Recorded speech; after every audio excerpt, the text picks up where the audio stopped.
What is going on today, guys? A here, and today we're bringing you week 6 of the BBL. It's getting to the point where I don't remember what week it even is.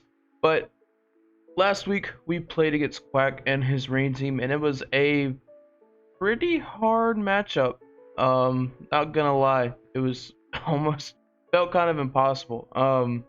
And this week we are facing Monkey and the Rockport Stabilize, and after last week, I think last week was the last week to make free transactions. Maybe it's this week, I'm not sure, but we made some free transactions, and I'm not gonna go into them at depth. Basically, I'm just gonna throw a picture up on the screen right now. You can see the old team of what we had on the top, and the new team is what we have on the bottom. Basically, I was looking at the matchups that we were gonna have in the next coming weeks and possibly in playoffs. And the thing about playoffs here is they're best of 3.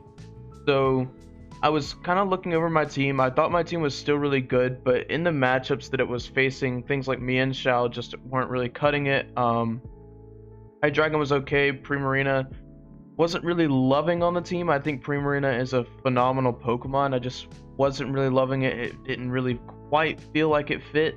So basically, Urshifu Rapid Strike got dropped, and it's an A tier with Surging Strikes, and I think that's kind of crazy.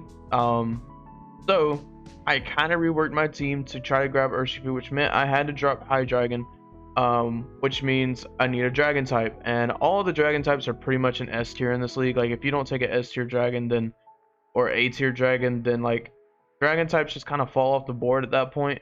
So I made the choice to drop Melmetal and get Latias, and of course whenever I get Latias, the person who had Latios drops it, but I think Latias is going to be fine for the team. It gives us another kind of just an all-around good Pokemon. It can be Scarf, Specs, Def, it can be defensive, bulky, Defogger, Healing Wish. Like, it can do a lot of things that I feel like Primarina didn't really offer the team.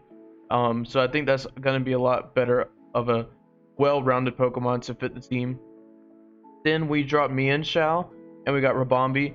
So now we have like web support for things like Nidoking and Urshifu. The biggest problem I was having earlier on with this in the season with Nidoking is it felt like it had to come Scarf almost every week, and I was never able to just run Life Orb Nidoking and just nuke things. And you'll see I was automatically able to do that this week with Nidoking. So picking up the webs was definitely good. And then we got Metagross over Primarina in B tier, and I think Metagross is gonna be really nice. It gives us another rocker. It gives us a lot more priority with like Bullet Punch. We now have Aqua Jet on our Urshifu. We've had the Grassy Glide, and now we have it all. We've had Excel Rock, so we have a lot of priority on the team. I think overall this combination of Pokemon just opens up my team a lot more to be able to do a lot more different things than what my team was before. I felt some things were kind of fit into certain roles, whereas now I feel like they're freed up a little bit. But that's the gist of it. You can see Monkey's team here. She has Spectre, Sylveon, Nidoqueen, Rotomo, Gastrodon, Sableye, Combuskin, Grimmsnarl, Mimikyu, and Duraludon.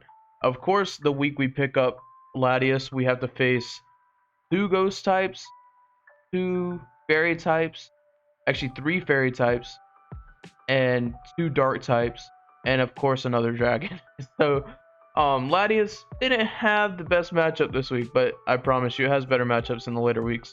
So it didn't have the best matchup this week. We couldn't really bring it, but I think we still have a pretty strong matchup. They don't have a flying type on their team, and they don't have a fire type on their team. So Thwackey kind of just goes in on their team. It kind of just comes in if I have Chip on like Rotomo. Even Rotomo doesn't want to switch in on a U-turn though. If I have Chip on things like Nidoqueen's the biggest one, and Duraludon is the biggest one, Chip on those 2 things, and Thwackey just kind of comes in and clicks Grassy Glide. But we're gonna start here with the Urshifu Rapid, old member of the UGL squad, so hopefully things will be relatively well this match. They do have a Gastrodon. I'm kind of bringing this as a Gastrodon bait, because this thing forces in Gastrodon all the time, meaning I can U-turn out into Thwackey, because Thwackey is going to be the thing that I feel like does the most work here. We bait in the Gastrodon, U-turn out into Thwackey, and then we can get off those Banded Grassy Glides. But if Gastrodon goes down, this thing also just kind of wins the game. Surging Strikes kills Spectre after rocks. Uh, Sylveon can't Wish Protect on it. It kills Nidoqueen. Rotom needs some chip, but we have Poison Jab. Sableye, if it's not max defense, gets KO'd after rocks. If it is max defense, I think that it is 2-hit KO'd.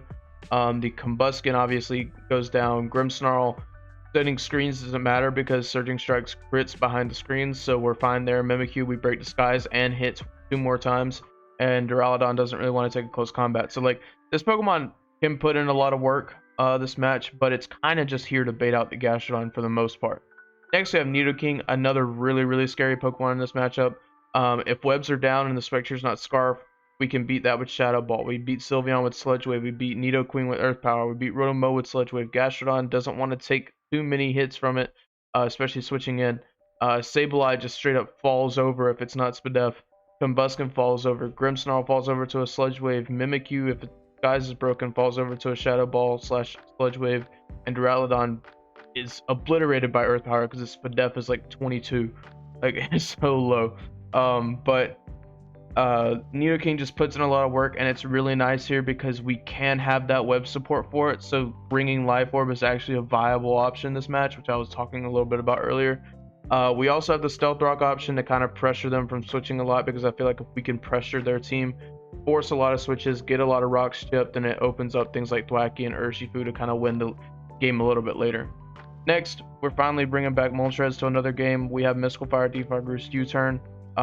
This is kind of just here to check the Grimmsnarl and the Mimikyu. Their team is very specially offensive, but Licky is kind of our special wall because it switches into Spectre every time. Spectre like really can't touch it.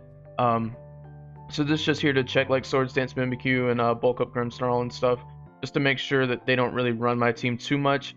It's also here for a defog option because they do have rocks on Duraludon that they could bring. I don't know if they're going to bring that, but it's a possibility. And then we have Mystical Fire for things like, because Sylveon could be the switch in on this thing. We don't do too much damage to Sylveon with this because Sylveon's like super specially bulky. Now granted, it doesn't do a lot back to us either, but I don't want to be sitting there in that 1v1 stall war. It just doesn't really make sense to me. Gastrodon is another thing that could switch into this thing. I thought about bringing Power Up Solar Beam, but I don't think it's really worth it here. If I'm being honest, I think we just go for consistency over trying to kind of bait in something. But Mystical Fire will at least lower both of their special attacks, and we can use Turn Out and go into something that is less threatened at that point. Next, we have Rabombi, another heavy-duty boots Pokemon. We're bringing Webs, Moonblast, Energy Ball, Quiver Dance. I didn't want to bring the Focus Sash set because I didn't actually really want to lead this. If I don't think that it's a good lead, I want the flexibility to be able to have this in the back as a Quiver Dance sweeper, because at some point it actually can win. If Nidoqueen's chipped down enough, if Sylveon is chipped down enough, I think those are, and Mimikyu's disguise is broken, then we can Quiver Dance up and actually just win the game with this. So we don't actually need to set webs if we don't see the opportunity, because this thing always can actually come in and Quiver Dance and clean up the game with only Moonblast and Energy Ball. That's the only 2 moves we really need. But we're able to run Modest because their next fastest thing I think is Mimikyu. So Rabombi's actually going to be hitting pretty hard this match, but it plays a very flexible role in being able to support my team or clean up for my team, which is really nice. Next, we have the Banded Thwackey, which I was talking about earlier. We've got Grassy Glide, Knockoff, Wood Hammer, and U-Turn. This is kind of just here to come in and Grassy Glide and nuke a lot of things. Sometimes we might click Wood Hammer if we need to make sure that we hit the Sylveon a little bit harder, because Wood Hammer I think always OHKOs, whereas Grassy Glide does like 70-ish the max defense Sylveon. So if we need to click Wood Hammer sometimes we will, but basically it's just here to kind of clean up the team. It actually does a really good job at just cleaning up their team. So yeah, that's how much about the Thwackey set. And then last but not least, I talked about this a little bit, is the Spadef Licky. I was having a hard time figuring out what Licky I wanted to run. I knew it had to be Spadef because like their whole team is very specially offensive, but I needed to make sure that I have a Licky that doesn't get beat by any Spectre set. Which is hard because if they're Calm Mind, if they're sub Calm Mind, then at some point Shadow Ball stops doing enough damage to them. If they're sub Will-O-Wisp, at some point Knockoff stops doing enough damage to them to break the sub. But with this attack investment, I think we always break the sub with Knockoff if we're burned. Or maybe we either always break it or we at least have a chance to break it. I know we can break it with this. But I'm really scared of sub Calm Mind the most because sub Will-O-Wisp is probably carrying Hex and Shadow Ball maybe, or Hex and Dark Pulse. But at that point, Dark Pulse isn't doing enough to us to really threaten us out. What's really doing enough to us is that they're sub Calm Mind, Shadow Ball, Dark Pulse, and they get to +6. Then Dark Pulse actually can start threatening us a little bit, especially if they get flinches and stuff. So I opted to go for Knockoff because I'm more scared of the Calm Mind set, which doesn't have Will-O-Wisp. So if they are the Calm Mind set, I'm always able to knock off and break their sub and stop them from setting up in my face and taking advantage of how passive Licky Licky is. On the other hand, Licky Licky can get Toxics off on like Sylveon, it can get Toxics off on Rotom, or what's it called? Gastrodon. It also comes in on Specs Duraludon. Like Duraludon actually can't revenge this if it's locked in a Draco or Flash Cannon or anything. We can just Wish on the first Draco, then Protect on the second one. It'll be at -2, whatever. We can knock off their Specs, their AV, whatever they are. So this thing kind of just hard walls a lot of their. It even walls Nidoqueen. Like it walls all their special attackers. Now it is a lot of pressure. There's a lot of pressure being put on Licky Licky, but the nice thing about it is, we are able to Wish all this off in their face on most of the Pokemon, so it's not that huge of a deal. We're also running Oblivious. I don't know if Picture gets Taunt. I don't remember if it gets Taunt. I know it gets Disable. Sub Disable could also be an issue, but we'll cross that bridge when we get there. I don't feel like that comes, but we'll cross that bridge when we get there.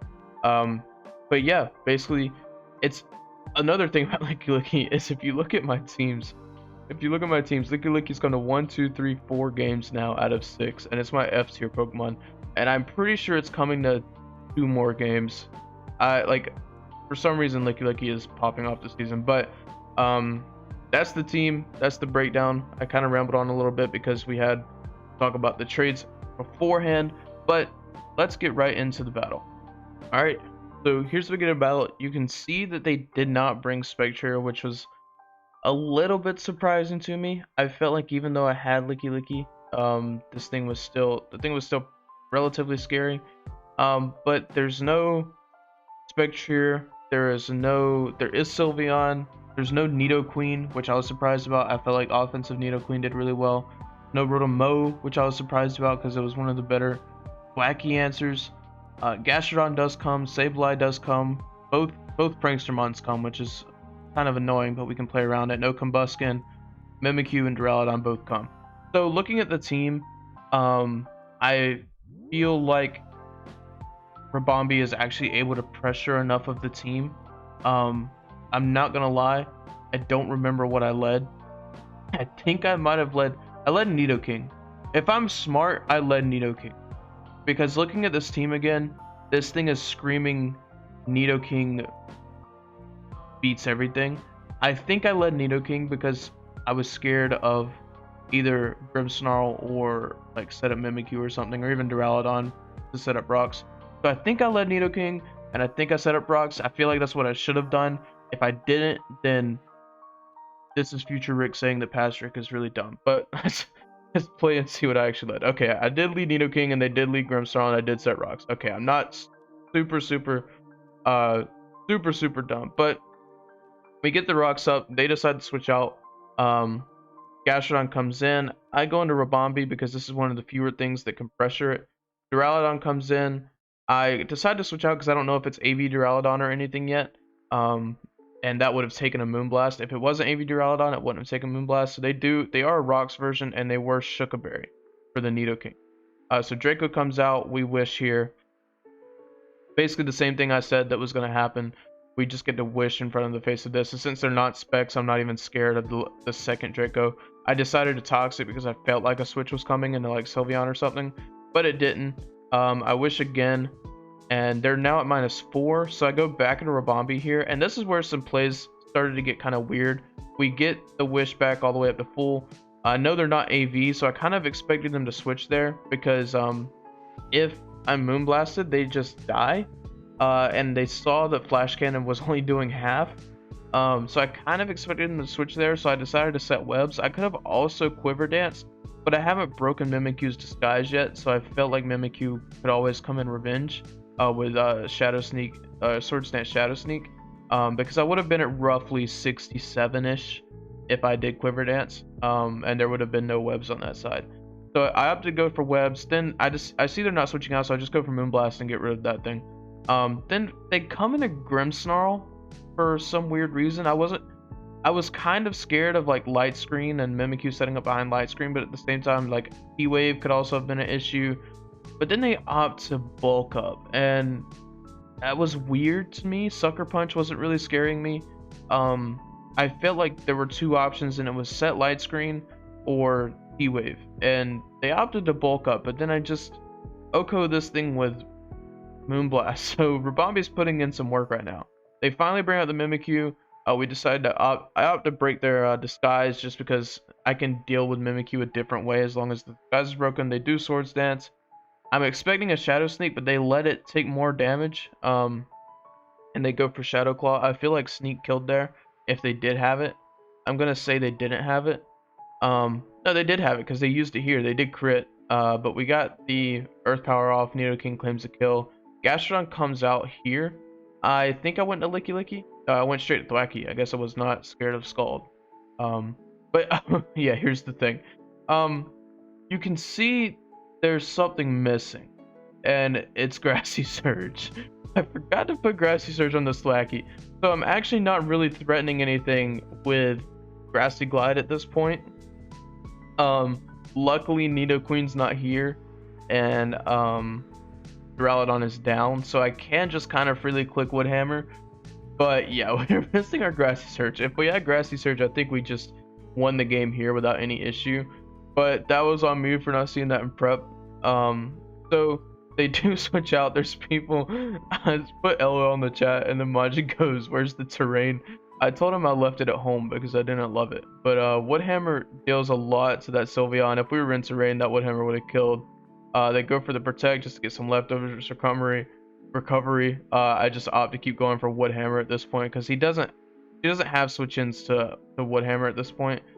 Gastro comes back out. I think she's trying to get me to kill myself with Woodhammer, but that's fine. I'll take the Gastrodon because it opens up Nidoking to actually beat the Sableye. I was trying to feed a kill to Urshifu. I'm not gonna lie, I went to Urshifu here to kind of feed her to kill. I thought they would be Wisp, and I probably should have just went Nidoking, to be honest, because she starts just kind of stalling out my team with Toxic and Recover and stuff. So I probably should have just went straight into Nidoking, but we opt to go Licky Licky here to kind of try to position ourselves, because the thing is, I know I'm getting info on her set. She's got Toxic Recover Encore now. Because if she is Shadow Sneak, then this Nidoking actually isn't the win con. It's probably Moltres. So I'm trying to get the rest of her set at this point, while also making sure I keep my differential and stuff and get Nidoking in safely.